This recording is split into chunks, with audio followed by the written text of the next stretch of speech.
Hey guys, what's up? It's iFlynn here, and today I am here to answer the most frequently asked question that I get whenever I make any form of content on the internet nowadays is, Flynn, where have you been? I basically haven't posted all of 2021. I have posted a few of Warframe's major updates, but only the things that I enjoyed. I didn't cover Ureli, for example, because I wasn't a big fan of Ureli. So I've been playing Warframe sort of on and off for the past year, and more recently, I've started playing it more actively again. And a big reason for this is simply because of the new mods that they added into the game and the new arcanes from Steelpath, right? So we have the Galvanize mods. We also have the new mods from Steelpath, which basically change up how you go about modding primary weapons and stuff like that. They add like an extra layer to the game. So this would be like an example of a really strong build that you can now run on the Kuvazar because of the new arcanes, primary merciless and dexterity, etc, etc. So, you know, coming back to Warframe has genuinely been a blast because I've just been going through and redoing every single one of my builds. Like earlier this month, every single one of my Warframes were unranked because I was adding on, an aura format and a D polarity to fit on prime sure footed and stuff like that, and just like revisiting every single Warframe and making a new build for them has been a blast. Not to mention the fact that Reeljack has been a lot more chill now, that I've been taking it a lot more casually. On top of that, I really like the implementation of Reeljack whenever it comes to Kuvalich. I know that's a very unpopular opinion because a lot of people see it as like, oh, it's an extra layer, but if you take Reeljack slow, like if you pace yourself, Reeljack is pretty fun and it breaks up the gameplay of Warframe. And the thing I feel with the future of Warframe is that there's going to be a lot of content which is sort of locked behind Reeljack. So for example, I think that the new war is going to be locked behind Reeljack, and people will have to try their best to get into it and to enjoy it to some extent. But Digital Extremes have made it a lot easier to enjoy Reeljack, especially if you're a solo player with the implementation of the crew system, right? So the crew system, you can go to Ticker in Fortuna and buy a crew which are going to do a bunch of things for you which you might find tedious otherwise if you're playing solo, right? So like repairing, piloting, shooting, stuff like that. It basically like automates a lot of things in Reeljack and makes it a more casual friendly experience. I would say it makes it a way more chill and way more manageable if you're playing it solo. You can still play it co-op, but it's still a blast. But for people who just want to jump in on their own and get something done, that option is there now. So all in all, I have been enjoying my return to Warframe recently. It's still not perfect by any means. Like if you're a newer player coming to the game, there's still a lot of back and forth whenever it comes to the open worlds. There's still a lot of inconsistencies whenever it comes to the open worlds. And it's my opinion that if you're not investing into open world content, then you're basically missing out on half of the game, right? Because there's a lot of stuff that is barred behind open world stuff. But I think DE recognize their missteps and they're really trying to make these open worlds and Reeljack easier to get into, right? Like they completely overhauled Reeljack. You can now like spend endo on Reeljack mods instead of having to go and get avionics and then rank up these new things that way. This is a very scuffed Reeljack build that I've put together, but I can do all of Reeljack content with the scuffed Reeljack build, right? There is really no need for min-maxing, really, right? It's just you throw on what you need, so that would be more defense or more damage or something like that, and then you're pretty much good to go. Like it's really straightforward. You've also got your battle avionics, which is more or less your abilities, and then some tactical stuff which I never use, but they're nice sort of bonuses to have on as well. So Reeljack has been a lot more fun to play and get into, but keep in mind I haven't been taking it like hardcore seriously. So if we take a look at my intrinsics, which is under here, I still haven't maxed these out because I literally see no reason to. I get them to like rank 8 or rank 9 and then I just sort of stop there. The intrinsics farm is still something that I think needs to be like addressed because it asks a lot of time from you if you're not going to be doing it on like a a double XP weekend with a master rank 30 XP bonus and just a XP booster from the market all stacked on top of whatever. Like, it's gonna take a while, and they removed our way of like efficiently farming intrinsics by using like Ivara to stealth farm one of the ships and stuff like that.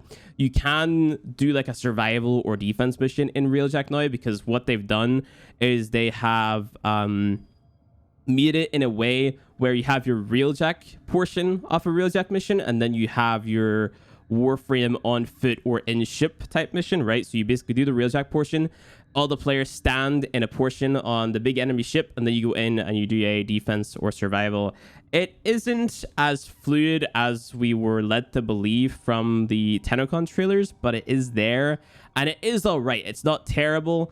Void storms exist where you can like open relics with your Railjack. They're very long compared to the original way of opening up relics, but there are a decent set of rewards, such as, you know, Endo parts for Sevagoth and his weapons like the Epitaph. You also have hollow keys where you can get Tenet weapons as well. So they're trying to implement things into Void Storms to make it more worthwhile for you to play as a new or returning player, which is good if you look at it from that angle. But as somebody who can like basically buy everything, it still might not be worth it to jump into Void Storms. Maybe you think they're very annoying and too long to play. That's a totally fair opinion to have. And you can just stick to opening relics the normal way, and that's totally fine. But the fact that DE are at least making the effort to make the game more streamlined to get into for newer players is a big plus in my book, right? So for example, I know they did this ages ago, but they made it so you don't have to craft fish bait anymore. They've added hunting into the Plains of Eidolon, so you can just sort of like float around in your Arcwing and shoot some of the animals with your trank rifle and get standing that way, which made the standing grind for Plains of Eidolon a lot faster, which is really, really, really nice. The only complaint that I have of that is they need to make that more consistent across the free open worlds, right?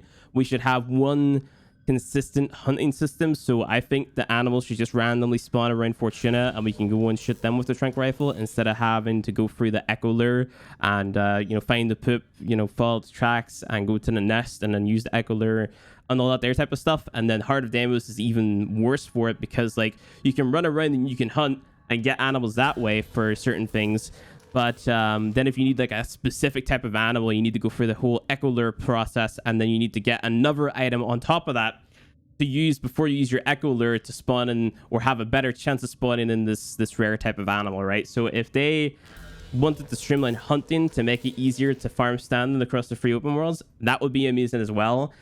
You know, it's just all about reducing the grind for those time gated things, because I think time gated things genuinely grind the gears of a lot of Warframe players, right? Because like, we're fine with time gates to a certain extent, as long as the time gate doesn't take up a lot of our time in the first place, right? So if you could just jump into Fortuna and quickly do some hunting to max out your standing, that would be great, right? But because it requires whole echo lure process, it's taking longer than Plains of Eidolon, and I would just like it if it was more consistent and was more along the side of being as fast as farming standing in the Plains of Eidolon. So basically, I think Warframe is going in a better direction than what it was prior. Like, DE seemed to be making a lot of mistakes with the release of the open worlds and stuff like that. Like, the resource economy is pretty terrible.